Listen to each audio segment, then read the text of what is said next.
He left her for a woman with a view, but forgot. Every dollar he ever spent had her name on it. The apartment held its breath. Celeste Morgan sat at the dinner table, food warm, untouched. Across the room, Anthony zipped his suitcase. His cologne clung to the air. "You need to understand your place," he said, eyes sharp. "You're not the kind of woman who belongs where I'm headed." She didn't argue, didn't flinch. The door closed behind him. Silence. Celeste opened a drawer. Inside, a thick folder marked Athena Fund, and beneath it, a black Centurion card, untouched, waiting. She laid them on the table, her hands steady. No begging, no rage, just the stillness of someone who's always played the long game. She sat there, not broken, not betrayed, only calculating. And if you felt that shift, you already know what comes next won't be mercy. What do you think she'll do next? Don't forget to subscribe and drop your theory in the comments below. The next morning was slow and quiet. Celeste stood at the sink, gently washing a chipped ceramic teapot. Her fingers moved carefully, like it was something worth saving. Steam rose as she poured hot water into two mismatched mugs. One she kept for herself. The other sat untouched beside an empty chair. Cut to the public library. Soft yellow light filled the reading room, dust catching in the air. Rows of old books, faded carpets, and the calm of a place most people had forgotten. Celeste moved between shelves with ease, slipping a novel into its place like muscle memory. Near the front desk, a young mother held her son's hand, whispering. Celeste approached gently. "Looking for something specific?" The mother smiled, a little tired. "Just anything to help him start again." Celeste handed her a worn paperback. "Start with stories," she said softly.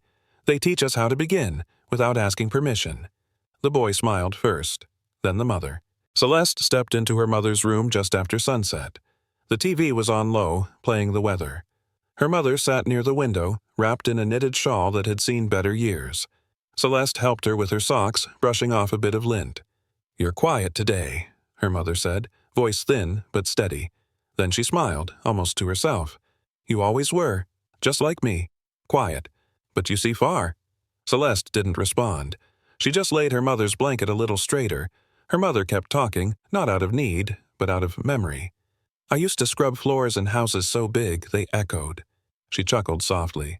"One lady once said, 'You clean like you know how to read.'" She paused. I didn't know whether to feel proud or ashamed.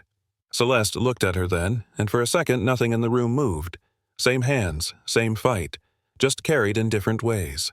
"People see silence and think it means small," her mother whispered. "But baby, silence can build a whole world, if you use it right." Celeste nodded. She understood, because she had. She still remembered the sound of that office. Cold chairs, white walls, the faint buzz of a broken light above her. 23 years old, a borrowed blazer, hands clutching a pitch deck too many nights in the making. Across the desk, the bank manager glanced at her file, then back at her. "No guarantor," he said flatly. "And honestly, it's not polished. It's not premium." She forced a nod. "It's for kids," she said. "Black kids. Stories they can see themselves in." He smiled, politely, almost kindly. "There's no real market for that." He slid the rejection letter across the desk like it meant nothing. A stamp in red. Declined. Celeste walked out holding the letter tight, like if she let go it would tear her open. Back in her dorm room, she laid it flat on her desk. Stared at it for a long time. Then, without a word, brought her palm down hard, once, on top of it. The paper shook. Her resolve didn't. That night, she reworked the entire business plan. Same mission. New structure. More fire. They told her it wasn't premium, so she learned to build wealth from the shadows. And she never asked again. The library had closed hours ago. Celeste sat alone at her kitchen table, a dim lamp casting soft light on her laptop. On the screen, Athena Fund's internal dashboard. 3 new startups funded this month, each led by women of color, one in tech, one in education, one in sustainable farming. Celeste clicked through the profiles quietly, reading each story like a prayer. No press releases, no headlines, just progress. She updated a line in her tracking sheet, then leaned back in her chair. No smile, just the calm of someone doing exactly what needs to be done. Outside, she was still the quiet librarian. The woman who packed her lunch, walked instead of drove, didn't own a designer bag. Let them think that. She reached for her tea, eyes still on the screen. One window open, a bank app showing 8 digits. Another, a pitch deck from a single mom launching a STEM toy brand. Celeste typed 2 words. Approved funding. They'd never guess, because she never needed them to. It wasn't that she didn't have it, she just never needed to prove it. Anthony's voice echoed through a laptop speaker. He sat in a high-rise studio, lit perfectly for the camera. Beside him, Chloe smiled wide. Flawless makeup, sharp dress, and practiced charm. They were mid-live stream. View count climbing. "We're living in a new era," Anthony said, adjusting his mic. "Success isn't just about money, it's about image, alignment, power, couples building legacy." Chloe leaned in, tone sweet but firm. "And let's be honest, powerful men need women who elevate them. Not shadows, not weight.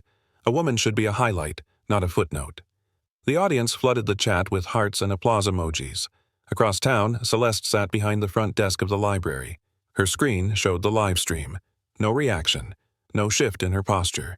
She watched for a few more seconds, then closed the tab without a sound. Outside the window, the sky had turned a soft blue-gray. Inside, a little girl tugged her mother's hand toward the children's section. Celeste stood up quietly to help. Let them have the spotlight. She'd never needed it. She built things that didn't require applause, only impact. And impact doesn't live stream. That night, Celeste opened the old cedar box on her bookshelf. Inside were pieces of a life carefully folded. Letters, ticket stubs, a pressed flower, yellowed at the edges. She pulled out a photo, their wedding day. Anthony wore a thrift store suit and a smile that didn't know ambition yet. He was holding a lunchbox in one hand, her fingers in the other. Behind them, a courthouse and a borrowed bouquet. She stared at the photo for a while. His handwriting was still on the back. "All I need is you." Celeste smiled, but not with joy, not with anger either. Just a small, tired ache that came from remembering something that used to be true. She ran her thumb along the edge, then gently tore a corner. Not enough to destroy it, just enough to say, that version of us is gone. The photo went back into the box. The box closed without a sound. Some memories don't need to be erased. They just need to be put away. She stood up slowly. Life wasn't waiting for her in the past. It was outside that door, quiet, steady, hers.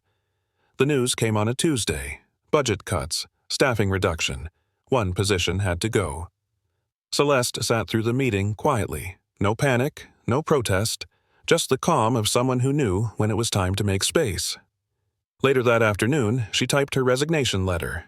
No drama, no speeches, just a few simple lines thanking them for the years and for the stories. She slipped the envelope into her manager's mailbox and packed up her things. A mug, 2 bookmarks, and a small photo of the children's section from years ago. At the front desk, a younger colleague stopped her. "Celeste, they didn't mean you. You've been here forever. We can fight this." Celeste shook her head gently. "You have more chapters to write here. I've had mine." As she stepped outside, the library lights flickered off behind her one by one. The building was quiet, almost sacred. She paused on the sidewalk, watching the last glow fade from the windows. It wasn't about letting go of work, it was about letting someone else begin. Because sometimes power doesn't come from holding on, it comes from stepping aside, with grace. Celeste stood outside a small brick townhouse on the east side. The name on the mailbox read Daniels, Esquire. She knocked once. The door opened fast. A young woman stood there in a blazer and slippers, eyes wide, then full. "Miss Morgan?" she whispered. Then louder, as her voice cracked, "Oh my God, it's really you!" Tears came fast.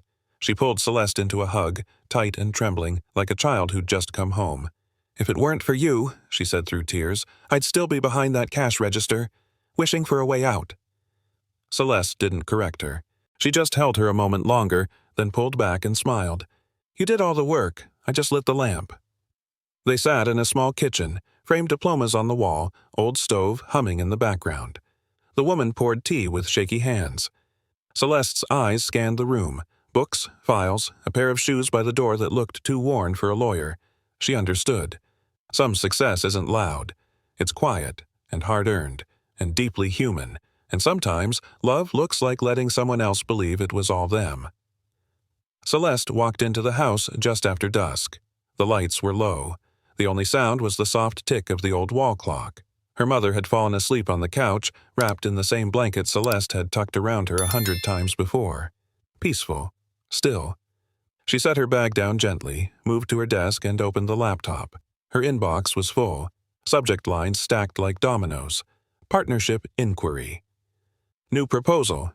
Women in Tech Accelerator. Urgent. Funding opportunity. Please review. She skimmed them quickly, eyes trained, efficient, until one caught her breath. A forwarded application. Name, Anthony Bell. Request, seed funding, $250,000. Program, Athena Fund. Below it, a short note from her assistant. Flagged this one for review. Familiar name? Celeste stared at the screen. No movement, no blink. Then, a shift. Not in her hands, not in her breath, in her eyes. The softness drained, replaced by something sharper. Focused. Ready. She closed the laptop slowly. No need to rush. Some storms are best answered in silence, and some names never should have come back around. The city lights shimmered behind them as Anthony and Chloe sat on a rooftop terrace overlooking downtown Atlanta. Candlelight. Jazz in the background. 2 empty plates cleared away. Chloe scrolled through her phone lazily, then sipped her wine. "This place is amazing," she purred. "I love when men know how to impress." Anthony gave his signature grin, the one he practiced in mirrors, and motioned for the check. The waiter returned, sleek in black, and placed the leather folder beside him. Anthony slipped out his platinum card with a flourish, barely looking. The waiter returned a moment later, hesitant. "Sir, I'm afraid the card didn't go through." Anthony blinked. "Try it again." Chloe raised an eyebrow, arms crossed. The waiter came back. "Still declined." Anthony fumbled for his phone, pretending to check something. It must be a limit thing. I'll call the bank." Chloe set her glass down with a sharp click. Her voice dropped. "You told me you had financial control." She stood, smoothed her dress. "I don't do men with overdrafts, Anthony." She walked off without looking back. Anthony sat alone. Receipt unpaid, ego cracked, and somewhere inside, panic began to whisper. Anthony stood in front of his walk-in closet, doors wide open like a showroom. Designer suits lined the racks, belts in perfect order, shoe boxes stacked like trophies. He opened one. A pair of Italian leather loafers, still unworn. Inside the box, the receipt. $1,240. Another box. Cologne from Paris. Still sealed. $450. He pulled out a drawer. More receipts, more purchases, all recent, all expensive. And suddenly, none of them made sense. His phone buzzed. A message from his assistant. "Still no update on that investor callback. Hope something comes through." Anthony sat down on the edge of the bed. His foot nudged another box, this one filled with unopened credit card statements. He tapped into his contacts. First call, Marcus, sent to voicemail. Second, Jay. Answered. "Hey man, just a quick favor. Short-term thing. Few grand?" Jay paused. "Ant, come on man. I've got my own stuff. You always said you were up." Call ended. No promise, no money. Anthony stared at his phone, chest tight. The numbers weren't lining up anymore. For the first time in years, he felt it. The weight of a lifestyle too heavy to carry without her, and she was gone. The conference room was bright and modern, glass walls overlooking the skyline. A young founder pitched nervously, slides flipping with shaky fingers. Across the table, Celeste sat calm, pen resting between her fingers. Her assistant clicked through the deck silently. "So," the founder said, "we're looking for early-stage capital. The traction's strong, and we've got some strategic partners interested. One in particular we're excited about." He slid a printed sheet across the table, list of potential co-investors. Celeste scanned the names, eyes moving line by line. Then she paused. Anthony Bell. She didn't flinch, didn't blink, just leaned back slightly, tapping her pen once against the table. Her voice, quiet, even, measured. "Interesting structure," she said.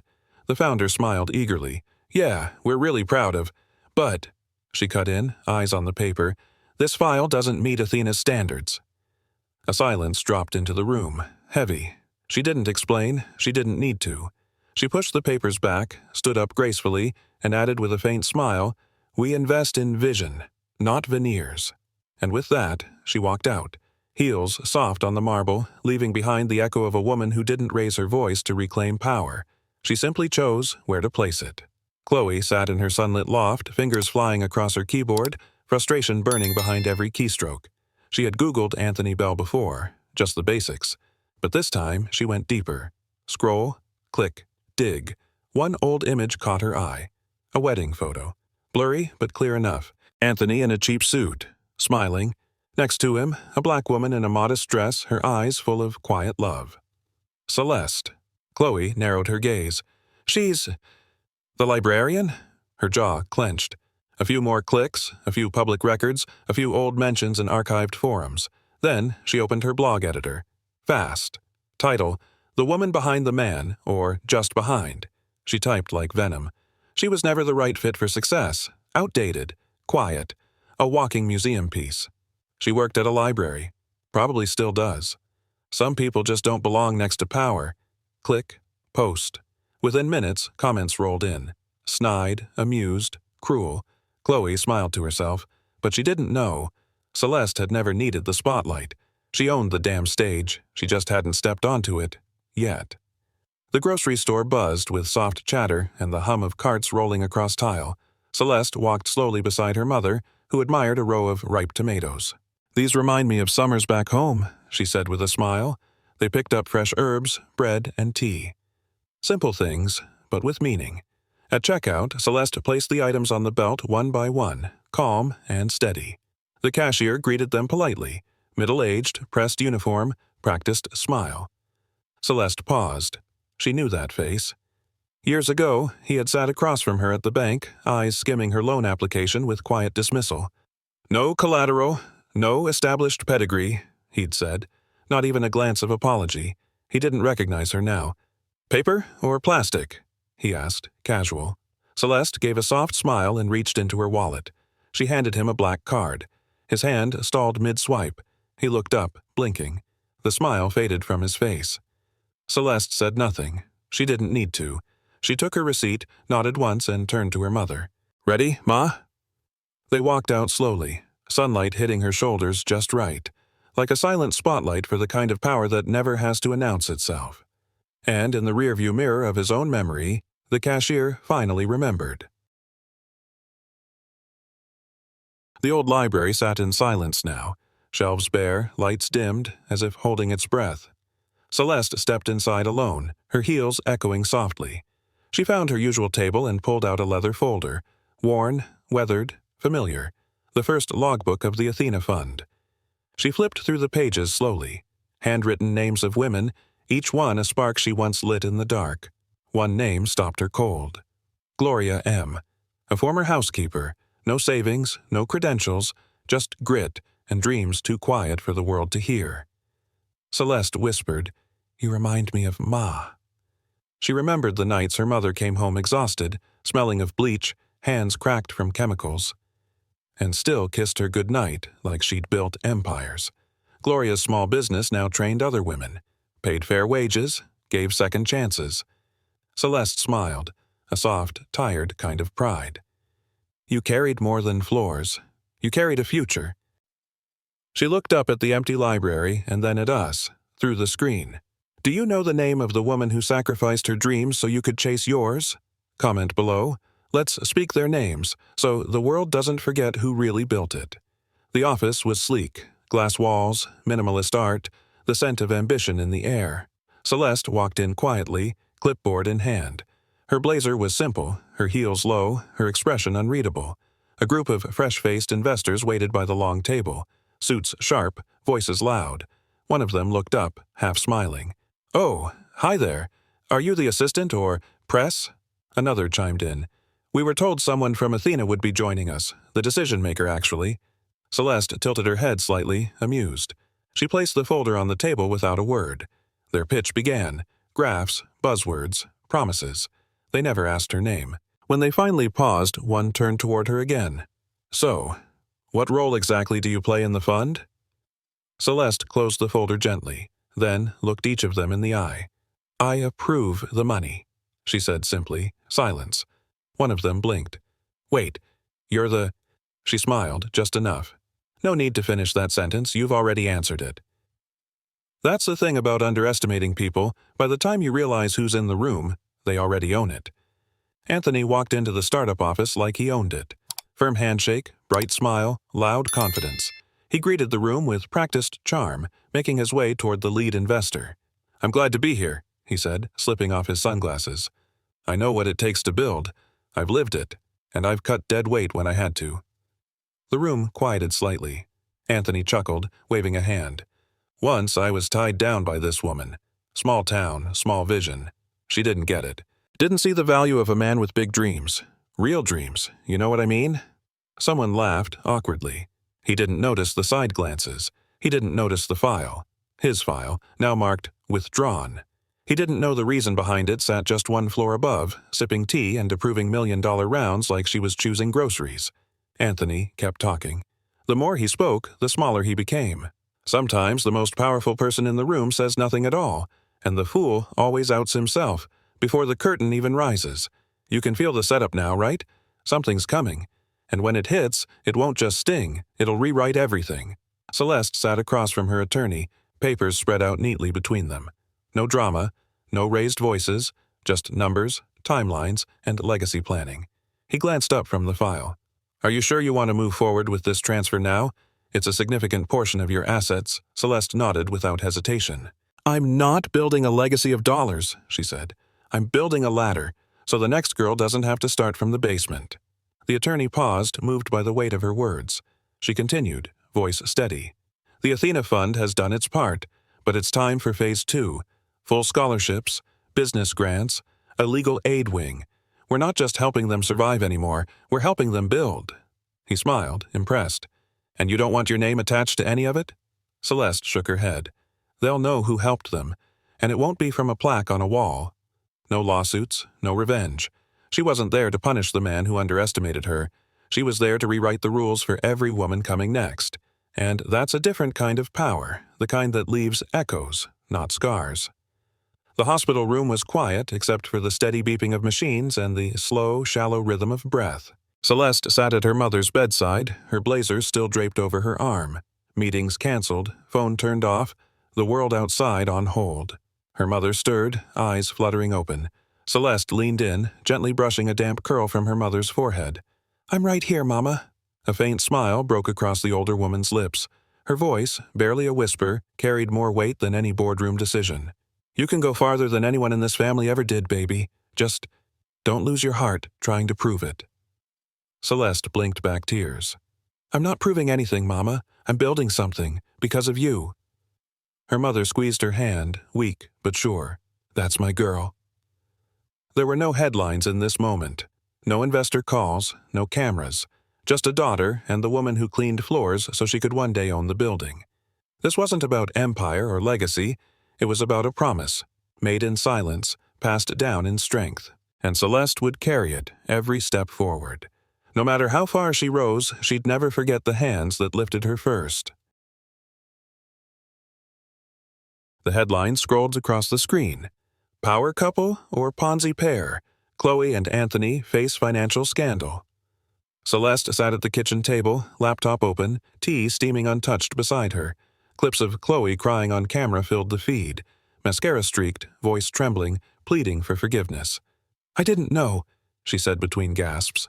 "He told me everything was fine." Reddit threads tore them apart. Screenshots of unpaid loans, fake contracts, bounced checks. Anthony's social media had vanished. No posts, no stories, no spin. Celeste watched it all unfold like a passing storm. She didn't smirk, didn't celebrate, just closed the tab and exhaled through her nose. A quiet shake of the head, not out of pity, not out of victory, but because she'd already seen what it cost to build something from nothing, and what it looked like when people tried to fake their way to the top. She didn't need revenge. This wasn't a story about payback. It was about peace, and hers was untouched. Victory, she knew, wasn't about who fell. It was about who never had to push. Celeste stood in front of the house on Oak Ridge Lane. The paint was new, the hedges were trimmed, the driveway, once gravel, now smooth and gated, but she knew the bones of this place. Her mother had scrubbed those floors on her knees, ironed curtains in that second-floor window, cooked meals she'd never taste. Celeste didn't move toward the door. she didn't need to.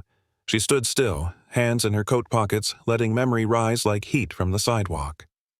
"This is where she bowed her head," Celeste whispered, almost to herself. "Today, I stand tall, not to prove I've won, but to prove she didn't live in vain." A quiet wind passed, lifting the ends of her scarf. Her eyes didn't carry hate, only history, and a kind of gentle pride. Some stories are rewritten not in courtrooms, not on stages, but in silence, in the knowing. That a woman once silenced now had a daughter who didn't need to speak loudly to be heard. For every generation that came before, Celeste stood her ground, and maybe that was the real inheritance. A soft knock at the door. Celeste opened it to find a young woman, barely 20, holding a small folder and wearing nervous eyes. Her hands trembled slightly, but her voice was steady. "My name's Janelle," she said. "Gloria M. was my mother." Celeste paused, then stepped aside to let the girl in, no questions asked. Janelle looked around the quiet room. "Mama used to talk about you like you were a star she only saw once but never forgot. She said if it weren't for your help, she wouldn't have had the strength to raise me on her own." She held out the folder. "I want to learn. Mama said it's my turn now." Celeste didn't smile wide, just nodded, soft and sure. "This world doesn't need more idols," she said gently. "It needs more people who remember where they came from. People who lift others while standing still." Janelle blinked back tears. There was no formality, no speech, just one door opened, for another woman ready to walk through. Legacy isn't made in headlines. It's passed hand to hand, soul to soul, and today the torch was passed. Anthony sat across from the attorney's desk, legs crossed, confidence dripping from every word. "I want to file for division of assets," he said casually. "It's only fair." The attorney raised an eyebrow, flipping through a file slowly. Anthony leaned back. "I mean, she probably has a few books, an old apartment. Nothing major. Just want it clean." A pause. The attorney placed the file down gently and looked Anthony in the eye. "You're sure that's all she owns?" Anthony gave a smug shrug. "Come on, you've seen her. She worked at a library." The attorney smirked ever so slightly. "Right, a librarian." A beat passed, heavy. Then the lawyer slid a sealed envelope across the table. "When you're ready to revise your assumptions, read this." Anthony's hand froze mid-reach. The silence said it all. Not everything is worn on the sleeve, especially not by women who've had to fight to earn the space they stand in. The real wealth? It doesn't flash. It waits. And it always finds its moment. The Bentley pulled up slowly in front of the hotel's grand marble steps. The valet, in white gloves, rushed to open the door, then paused, eyes widening. "Welcome, Mrs. Morgan," he said, with a respectful nod. Celeste stepped out in a simple black dress. No designer label screaming for attention. No diamonds, no flash, just poise. Undeniable, quiet power. Inside, the gala buzzed with influencers, founders, and press. Gold lighting, champagne flutes, cameras flashing. At the center, Anthony and Chloe posed on the step and repeat, smiling like they owned the room. They hadn't seen her yet. Celeste moved with calm precision, passing guests who barely noticed her, until they did. One by one, whispers started. "Is that? Wait, she's here?" No spotlight followed her, but the air changed. She didn't have to announce anything. Her presence was enough. The same woman they once overlooked had just arrived in a car worth more than some startup's seed rounds. And the seat she was heading for? Not the sidelines. The table, where decisions are made. Would Chloe and Anthony realize before it was too late? Or was the twist already in motion? Chloe's laugh sliced through the noise like a blade. She stepped closer to Celeste, holding her champagne glass just high enough to feel taller. "Well, I didn't know public libraries had the budget to sponsor galas," she said, voice syrupy with mockery. Celeste didn't blink. Her eyes met Chloe's with a calm so cold it burned.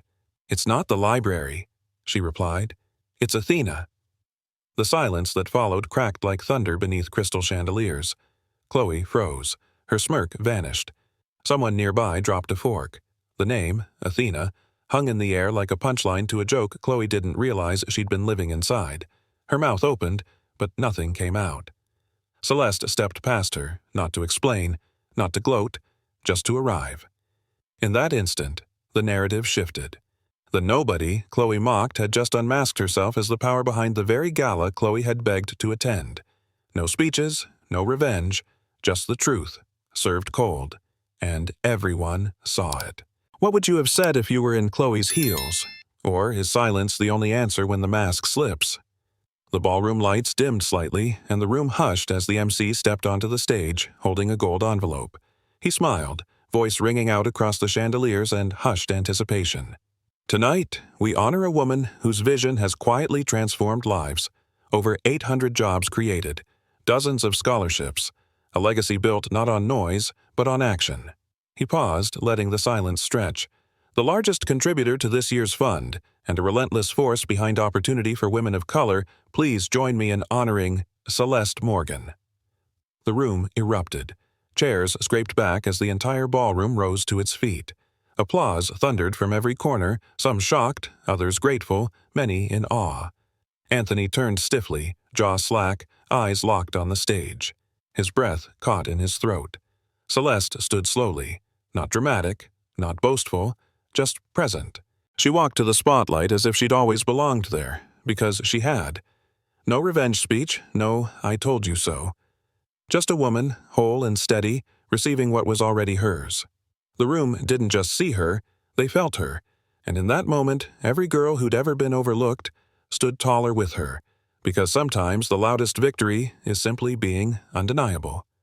Celeste stepped onto the stage slowly, the applause still echoing behind her.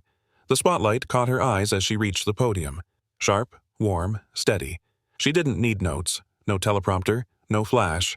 She took a breath, let the silence settle, then spoke, low, certain. They once said I wasn't enough. Another breath. She looked out into the sea of faces. Some she knew, most she didn't. I used to think I had to prove them wrong, that I had to fight to earn a seat. Her voice didn't shake. It didn't need to. But tonight, I'm not here to prove anything. She paused, letting it land. I'm just here to remember who I am. The room went still. Cameras stopped clicking. Even breath felt suspended.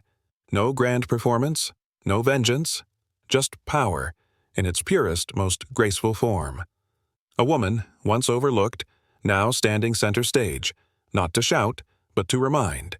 And in that reminder, every person watching saw a reflection of dignity, of resolve, of unshakable self-worth. Not every speech changes the world, but some change how people walk through it, and this was one of them. Anthony waited until the crowd began to drift back to their tables. He walked up slowly, adjusting his jacket, rehearsing some version of pride, apology, or maybe entitlement. Celeste saw him coming. She didn't step back, didn't flinch, just looked him in the eyes, calm, grounded. "Celeste," he began, voice lower now, unsure. "I didn't know." She held out an envelope. He hesitated, then took it. Inside, a portfolio summary, asset breakdowns, investment returns, his name nowhere, her name everywhere. She said only one line, but it landed like a gavel. "I was never your shadow. I built the damn spotlight you stood under." His hand trembled around the paper. He opened his mouth, but the words never came. Celeste didn't wait for an answer. She gave him something heavier, the truth. Because no scream can silence what's already been written in numbers, in decades, in legacy. This wasn't revenge, it was recognition, and recognition doesn't shout. It hands you the facts, and watches you fall silent. The gala lights faded behind her as Celeste stepped out into the soft evening rain. It wasn't cold, just quiet, like the sky was exhaling. She pulled her coat tighter, ready to disappear into the night unnoticed. But then, a small hand tugged gently at her sleeve. She looked down. A little girl, no older than 7, stood there holding a folded piece of paper with both hands. "Are you Mrs. Celeste Morgan?" the girl asked softly. Celeste nodded. The girl handed her the note. "My mama told me I'm named after you. She said, you're the reason she kept going." Celeste froze. Her eyes scanned the crayon-scrawled note. "Thank you for saving my life, so I could give life to her." Tears filled her eyes as she knelt down and wrapped the girl in her arms. No press, no spotlight, just the heartbeat of legacy in its smallest, purest form. This, not money, not speeches, was the real reward. She held the little girl tighter, whispering through a shaky breath, You have no idea how much that means. And maybe that's the thing about building light. You never know how far it travels until it finds its way back home. The door creaked open softly as Celeste stepped into the apartment. The lights were dim, warm, familiar. Her heels clicked gently against the floor, and as she rounded the corner, she saw her mother, sitting in her favorite chair, wrapped in a knitted shawl, eyes waiting. Bright, proud. "Well," her mother said with a knowing grin, "did they finally see you?" Celeste let out a soft breath, setting her bag down on the counter. She walked over and knelt by the chair, resting her head lightly on her mother's knee like she used to as a girl. "They saw enough, Mama," she said with a smile that carried years. "Enough to remember me next time they try to forget someone who looks like us." Her mother chuckled gently. "That's my girl. No medals, no fireworks. Just this. 2 generations, 1 promise fulfilled." For Celeste, the world outside could keep spinning. She had already arrived. Not in a ballroom, not in a headline, but here, where love was never borrowed. And pride didn't need to be proven. Just 2 women, living proof that quiet roots can grow the tallest trees. Anthony sat alone at the far end of a quiet bar, shoulders hunched, eyes fixed on the unopened envelope in front of him, the same one Celeste had handed him just hours before. His fingers traced the edge of it, slowly, as if afraid to open it again. The truth inside had already hit him harder than anything he'd ever prepared for. A half-empty glass of bourbon sat by his hand, untouched now. He let out a soft, bitter laugh and murmured, more to himself than anyone else, "She had everything, all along, and I never knew." A longtime friend, sitting beside him, didn't look surprised. He took a sip of his drink, then said quietly, "No, you didn't want to know." The words landed sharp and honest. Anthony's jaw clenched, but he didn't argue, because it was true. He'd been so focused on image, on control, on success that looked like success. He missed the woman who had built it silently. She hadn't hidden it. He just never cared to look. And now, he couldn't unsee it, and he couldn't go back. The screen lit up with Chloe's face, perfectly framed, eyes slightly red, lips quivering just enough. She hit record. "I just want to be honest with everyone," she began, voice soft but rehearsed. "I didn't know the truth about him. I was misled, manipulated." She paused dramatically. "I can't continue a relationship built on lies. I'm choosing me." Upload. Post. Within minutes, the video exploded. Views climbed, shares multiplied, and the comments flooded in. Fast, brutal, and unforgiving. Classic influencer play. You rode the wave till it sank. This is what chasing fake fame looks like. But one comment floated to the top, liked thousands of times. All of this was just a delusion of fame. The clip kept circulating. News blogs picked it up. Meme accounts twisted it into satire. Chloe, who once built her brand on glitter and image, was now the symbol of everything people hated about empty success. And just like that, the spotlight she fought for didn't shine. It burned. Because when truth comes knocking, no filter can save you. The small cafe buzzed with late afternoon chatter and the scent of coffee and baked bread. Celeste sat by the window, quietly stirring her tea. Across from her sat Dana, a woman with laugh lines, ink-stained fingers, and tired eyes that still sparkled with warmth. A high school friend, now a public school teacher, mother of 3. They had spent the last 20 minutes catching up, sharing old jokes and photos of grown kids and faded yearbooks. Dana leaned back, looked at Celeste with a softness that only comes from time. "You know," she said slowly, "back in school, we all thought you were the quiet one, fragile, like life might be too much for you." She smiled, half proud, half in awe. "Turns out, you were the backbone holding half this city up." Celeste blinked, caught off guard by the weight of the compliment. No response came immediately, just a breath, a small, grateful nod. Because sometimes it's not the headlines or the speeches that prove your worth. It's the unexpected mirror held up by someone who's known your name since before the world did. And in that reflection, Celeste saw not just strength, but legacy, built quietly, loved deeply. The studio lights were warm but soft, casting a gentle glow across the stage. A subtle jazz tune faded as the talk show returned from break. Across from the host, Celeste sat poised. No designer gown, no extravagant jewelry. Just presence, unshakable. The audience leaned in. The host smiled, but her tone shifted with genuine curiosity. "Celeste, with everything you've achieved, Why didn't you speak out when people underestimated you? When they dismissed or disrespected you? Celeste didn't flinch. She took a slow breath, then answered, clear and grounded. Because I don't live to prove myself. She paused. I live to build. The crowd went quiet, the weight of her words hanging in the air. I've seen what happens when we spend our lives reacting to what people think we're not. But when you build, quietly, consistently, there comes a day when what you've created speaks louder than anything they ever said. A ripple of applause broke the stillness. Not loud, but full, because every woman watching, especially the ones who'd been doubted, dismissed, or talked over, heard something more than advice. They heard permission. Permission to stop surviving and start building. Flashback. A grand hotel ballroom. Polished floors, servers in black, and high-powered conversations in every corner. Years ago, Celeste had walked into this very room. Simple dress, quiet demeanor. She had come to observe, to learn. But before she could even find her seat, a man waved her down and said, "Can you get us more water, please?" She'd paused, just long enough to decide that silence was the louder answer. She walked away. No correction, no explanation. Back to the present. The same ballroom, same chandeliers, same stage. But this time, Celeste's name was printed across the banners, listed under Principal Sponsor, Athena Fund. She stood backstage, watching the event come to life. Panels on women in tech, equity, and financial power. She had funded it all. No one mistook her for help now. They looked for her, they waited for her, and when she finally walked into the room, heads turned. Not because of what she wore, but because of what she built. Not every full circle comes with revenge. Some come with receipts, and the quiet satisfaction of showing up, not to prove, but to own. The building hadn't changed much. Same stone steps, same polished glass, same logo embossed in gold above the doors. Celeste paused outside the downtown branch of the bank that once told her, "You don't meet the profile." Back then, she walked out holding a rejection letter. Today, she walked in holding a portfolio worth 8 figures. Inside, the lobby gleamed. A young banker approached, smiling professionally.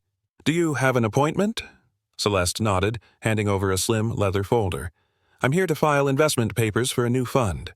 The banker opened the folder, scanned the documents, then froze slightly at the name. Founder, Celeste Morgan. Fund, the Morgan Women's Equity Trust. His eyes widened, but she didn't explain. He escorted her to a private room. No waiting this time. No polite dismissal. As she sat down, she looked once, just once, around the room where someone once told her no. Not with bitterness, with certainty. She didn't come to settle a score, she came to set the standard. That bank had once closed a door.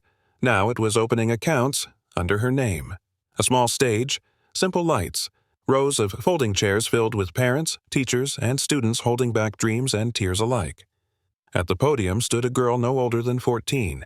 Tight braids, bright eyes, trembling fingers wrapped around the microphone. She cleared her throat, voice soft but certain. "If it weren't for women like Mrs. Celeste, I wouldn't even know I was allowed to dream about college." The room fell still. "My mom works 2 jobs. I've never had my own desk. I do homework on the floor while she sleeps on the couch. But now, I have a scholarship. I have a chance. Because someone believed I mattered. Before I even believed it myself." The audience was silent, no clapping yet. Just the weight of her words pressing gently on every heart. The camera slowly turned. Celeste sat in the 3rd row, hands folded on her lap, her eyes glistened. She didn't wipe them, because this wasn't about pride, it was about proof. That when you plant seeds in silence, one day they bloom loud enough to move mountains, and in that room, filled with futures just beginning. Celeste was no longer the story, she was the soil. The notification pinged softly. Just one message, from a name she hadn't seen in months. "Anthony, I'm truly sorry. Can I see you just once more?" Celeste sat in her kitchen, warm tea steeping beside her laptop. The message glowed on her phone screen, waiting, hopeful, maybe. She stared at it for a moment, not in anger, not even sadness, just stillness. She placed the phone down, finished reading a page of the proposal she'd been reviewing, then calmly picked the phone back up. Her finger hovered for a second, then she pressed delete. No reply, no explanation, no need. Some wounds don't need confrontation. Some apologies come too late to matter. Outside the window, life moved. Children ran. Cars passed. Light filtered through the trees. Inside, Celeste exhaled quietly, like closing the final page of a book she no longer needed to carry. And for every woman watching, every person who'd waited on an apology to feel whole again, this moment hit like thunder wrapped in silence. Forgiveness isn't always a conversation. Sometimes it's just choosing peace over proof. The room was quiet, except for the gentle rustle of pages turning. Celeste sat cross-legged on the floor, an old photo album resting on her lap. Her fingers moved slowly, pausing over memories stitched in still frames. College smiles, handwritten birthday notes, a blurry photo of the first apartment. Then she reached the wedding photo. Him in a thrift store suit. Her in a borrowed dress, laughter caught mid-breath. For a second, she let herself feel it. Not regret, not longing, just the truth of what was. She pulled the photo from the sleeve and slid it into a small wooden box beside her. On a scrap of paper, she wrote, "Lesson, not failure." She placed the note on top, closed the lid gently, and set the box aside, like setting down a weight that no longer defined her. A soft breeze filtered through the curtains, light falling across her shoulder, catching in the strands of her silver-streaked hair. No music, no monologue, no need. Some victories aren't loud. They hum, quiet and strong, like dignity rediscovered. And just like that, Celeste didn't look back. She had places to go and peace to carry. The auditorium buzzed with quiet conversation as the panel wrapped up. Celeste sat at the end of the row, jotting notes in the margin of the program, old habits never fading. A man in a tailored navy suit took the seat beside her, calm energy, graying at the temples, his voice smooth, thoughtful. "I've heard about you," he said, eyes steady. "Not because of your fund, not even your influence." She glanced over, one brow raised gently. He smiled. "I admire how you walk." Quietly, but with the kind of weight that moves the room. Celeste let out a soft laugh, not flirtatious, just warm, real. She turned back to her notepad, then paused. "No one ever taught me to walk loud," she said. "I just learned where to step." They sat in silence for a moment. Not awkward, just peaceful, like two people with nothing to prove. No sparks, no sweeping gestures, just respect. The kind that knows time, and weight, and grace. Sometimes love doesn't arrive to rescue. It arrives to witness. To sit beside you and say, "I see all of you, and I still choose to stay." Celeste smiled. Not at the man, but at life. It wasn't done surprising her. They walked side by side beneath the canopy of oaks, the afternoon light soft through the leaves. Celeste held her hands behind her back, speaking quietly. "First time I tried to get alone, I wore my best shoes. Thought maybe if I looked put together, they'd listen." She chuckled softly. "Didn't matter. They didn't even look me in the eye, just said I wasn't what their bank was built for." He listened without interrupting. When she stopped, he glanced at her with a half smile. "You know," he said, "some of the buildings your fund helped raise, those banks are tenants now." He paused, letting that settle. "People who once denied you are now paying rent. In your name." Celeste didn't react with pride. No gloating, just a quiet breath. Then, "That's how you know you've made it, when you don't have to say a word about it." They continued walking, passing children playing, mothers chatting on benches. No paparazzi, no spotlight, no applause. But that didn't mean it wasn't a triumph.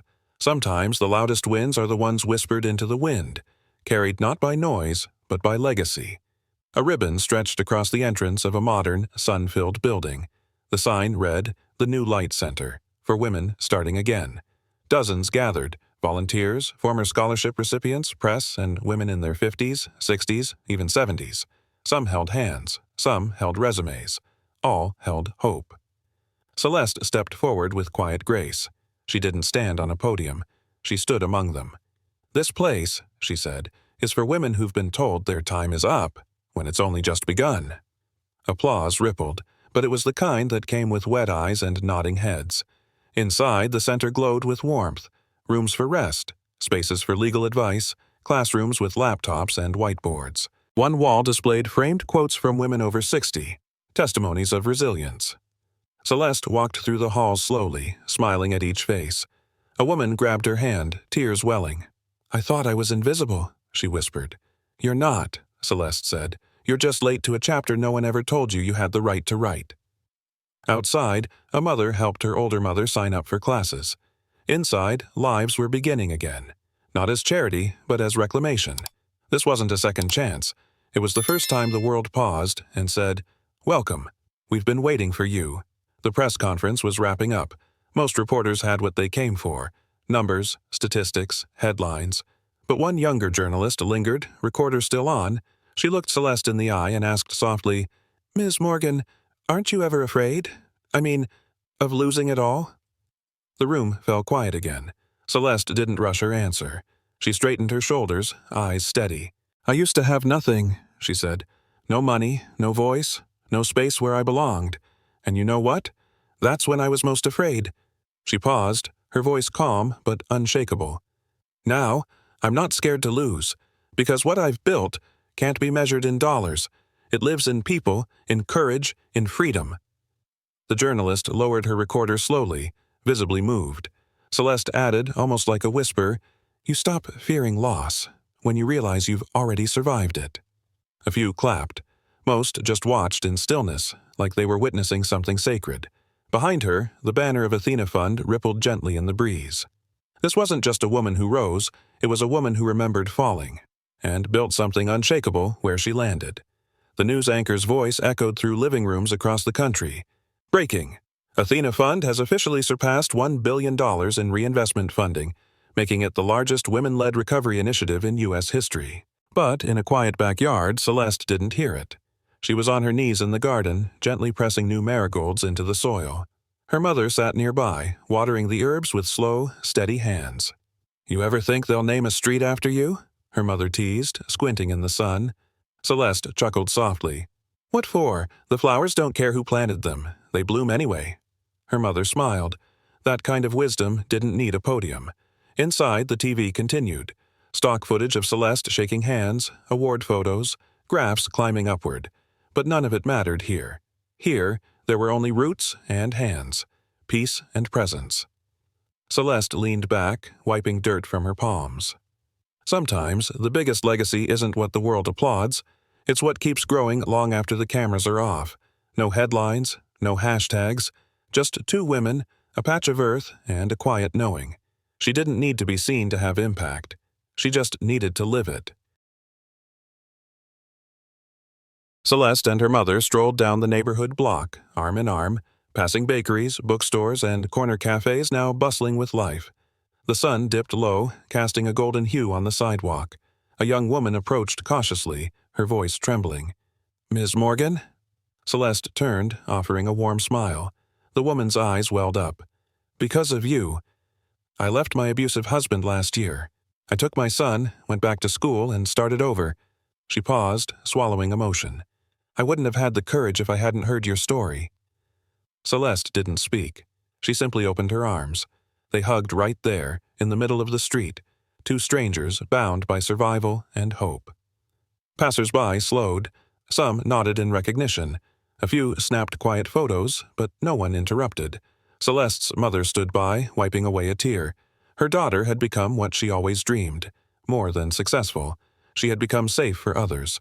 No need for speeches, no need for acknowledgement. Because sometimes the loudest impact is whispered in the quiet choices others make after seeing you stand tall. And in that embrace, a silent truth bloomed. Freedom doesn't shout.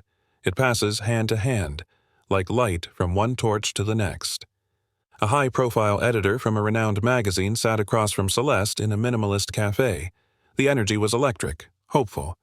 "We'd like you to be our next cover story," the editor said, placing a glossy mock-up with Celeste's name in bold letters. Celeste took a breath, her fingers tracing the edge of her teacup. She looked at the mock-up, then gently slid it back across the table. "I appreciate the offer," she said, voice calm but firm. "But I'm not the story." The editor blinked, surprised. "You're not?" Celeste smiled. "Write about the women I've invested in. The single moms who rebuilt their lives. The grandmother who started a tech company at 60. The girl who coded her way out of poverty. They're the reason I did any of this. If you want a real headline, start there." The editor hesitated, then nodded slowly, something softening in their eyes.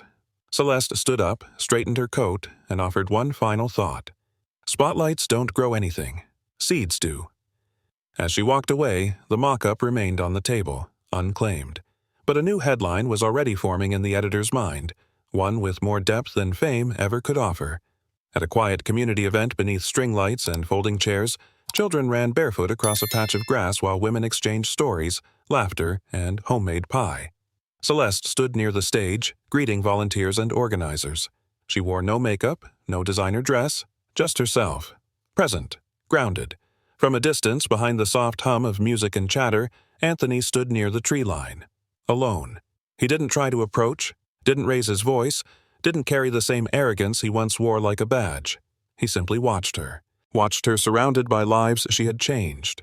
Watched the way people leaned in when she spoke, the way they smiled wider after talking to her. For the first time, he didn't see a woman he left. He saw the world he was never strong enough to build. Their eyes met, just for a second. No words, no theatrics. Anthony bowed his head, briefly, sincerely, and turned away. Celeste blinked, then returned to her conversation with a young woman holding a baby. Sometimes, the most powerful closures are the silent ones. The envelope was hand-addressed, the paper slightly wrinkled, as if it had been held tight during a moment of courage. Celeste sat by her window as afternoon light filtered in and unfolded the letter. The handwriting was careful, almost trembling. Dear Mrs. Morgan, you didn't just change my life. You gave me the kind of hope that makes a person want to do the same for someone else. I'm applying to be a mentor at the shelter this fall. Not because I have it all together, but because you showed me that being seen once is enough to make you never want to look away again. Celeste's fingers gripped the paper. Her throat tightened. Outside, 2 girls on bikes zipped past, laughing freely. She smiled, soft, proud, the kind of smile that says, I've done enough, and yet it's just beginning. And maybe that's the real legacy, not the empire, not the applause, but how many lives want to become a light because yours once was? If this moment stirred something in you. Subscribe for more chapters of Celeste's journey and tell us in the comments, who do you think will carry the torch next? The story's not over, not even close. Celeste stood at the podium in a simple navy blazer, nothing flashy, nothing loud. The room was filled with young women, some nervous, some wide-eyed, all of them searching for something, maybe a spark, maybe a sign. She looked out, calm and certain. You don't need the whole world to believe in you, she said, voice steady. You just need one person who refuses to give up. Let that person be you. Silence, the kind that doesn't ask for applause, just sinks into the skin. Celeste stepped back, letting the words land. In the front row, a girl scribbled them down. Another nodded, quietly moved. It wasn't a speech filled with statistics or strategies. It was a reminder that the most powerful force isn't noise. It's conviction. And Celeste had built an empire on exactly that. The afternoon light filtered softly through the windows of the community center. Celeste sat in a quiet corner, legs crossed, a well-worn children's book resting in her lap. Round her, a half-circle of little ones leaned in, faces open, listening. Not to be entertained, but to feel safe. Her voice was gentle, low. No stage, no applause, just the steady rhythm of someone who has nothing left to prove. She turned a page, pausing to smile at a boy who mouthed the next line from memory. A girl rested her chin on her knees, completely still. Another curled up against Celeste's side, thumb in mouth, calm. The room held no cameras, no microphones, only peace. Her story wasn't on billboards. It was here, folded into soft syllables, passed from hand to heart. In the quiet, she kept reading, like nothing had ever broken her, like everything had always led to this, and maybe in some quiet way it had. The wedding was held in a small garden, tucked behind a quiet chapel. No floral arches, no spotlight, just a handful of people who mattered, and the golden hush of sunset. Celeste stood barefoot on the grass in a simple ivory dress that moved like breath. The man beside her took her hands. No speeches, no fanfare. Only this. I don't need to make you great, he said softly. You already are. I just want you to feel free to be yourself, with me. She looked at him, not with surprise, but with the calm recognition of someone finally seen. They exchanged vows written in their own words. No audience, just witness. As the sun dipped low behind the trees, they walked back up the path together. There was no cake, no choreographed dance, only warmth, only choice, only peace. Love like this didn't rescue. It remembered and honored and stayed. Her mother sat quietly at the back, wrapped in a light shawl despite the warm breeze. She watched as Celeste stood with the man who chose her for all the right reasons. No tension in her shoulders, no fear in her eyes, just peace. A kind of peace her mother had once thought only existed in stories. Her hands, worn from years of labor, trembled slightly in her lap. She leaned toward the woman beside her and whispered, more to herself than anyone else, "Now I can rest easy." Her voice cracked, not from sadness, but from release. A single tear slipped down her cheek as she smiled, the kind of smile that says, "I made it. My child made it further." She didn't need applause, didn't need anyone to explain what this moment meant. For her, this was the real ending, not the headlines, not the fund. This, watching her daughter be free, loved and whole. Sometimes victory isn't loud. Sometimes it sits quietly in the back row, holding the history that made everything possible.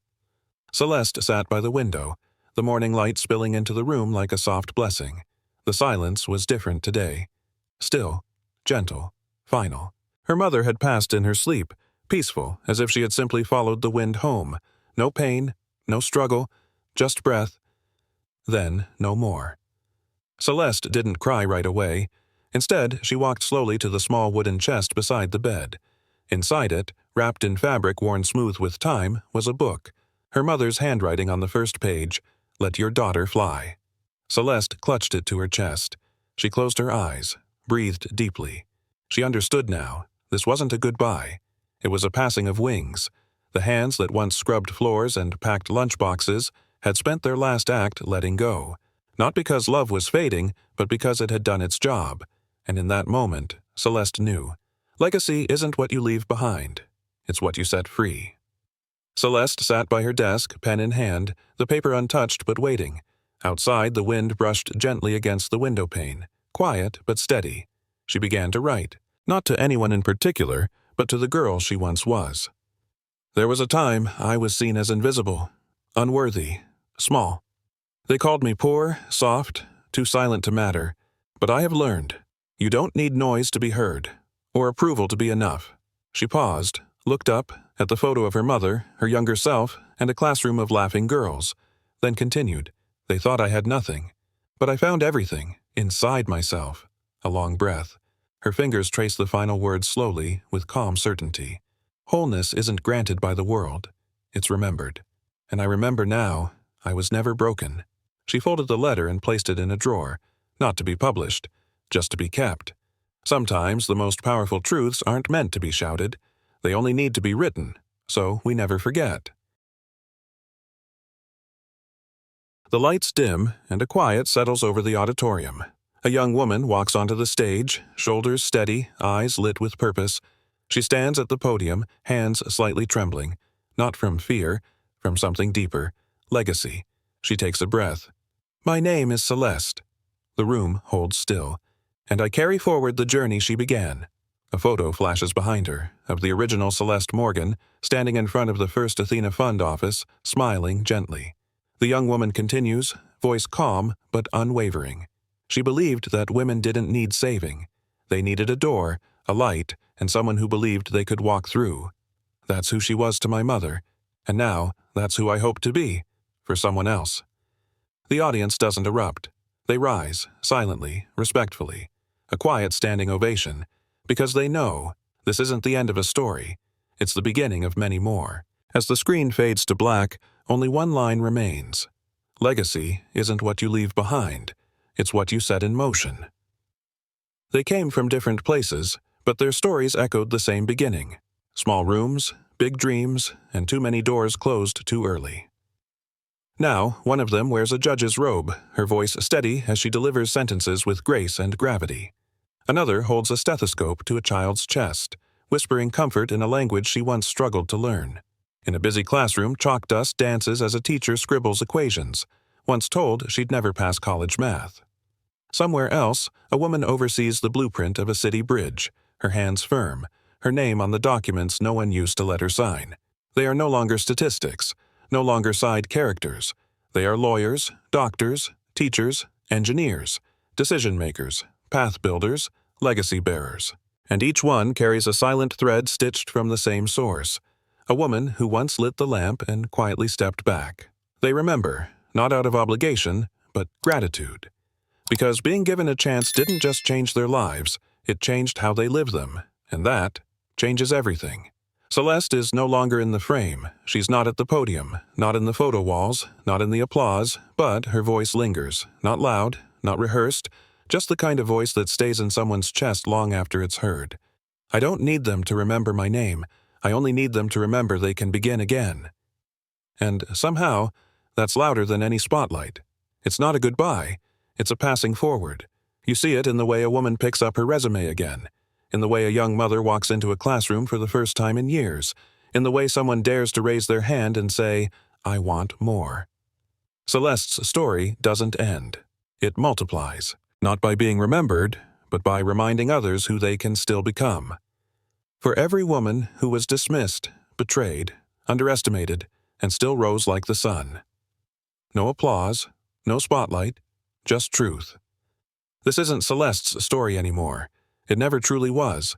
It belongs to every woman who stayed silent while being overlooked, to every daughter who was told to shrink herself to fit, to every mother who gave everything and was told it was never enough, to every survivor who wasn't rescued, but rescued herself. This is for the women who weren't born powerful, but became it, not through noise, but persistence, not with permission, but resolve. They don't need a title to lead. They don't need credit to heal. They don't need revenge to win, because their rise was never about proving others wrong. It was always about proving to themselves they could stand again. And they did. Maybe you've been overlooked. Maybe you've been called too quiet, too ordinary. Not enough. Maybe someone made you feel like your story didn't matter, but you're still here, and that means something. You don't have to be loud to be powerful. You don't have to be famous to make an impact. You don't have to be perfect to be worthy. If you've ever felt invisible, underestimated, or forgotten, just leave a comment that says, "I'm here," not for attention, but so that another woman scrolling in silence knows she's not alone. Your voice might be quiet, but it echoes further than you think. If this story moved you, share it, because somewhere a woman is waiting to remember who she is, and maybe this is how she begins. Subscribe to stay part of the stories that matter, not to escape life, but to come home to it.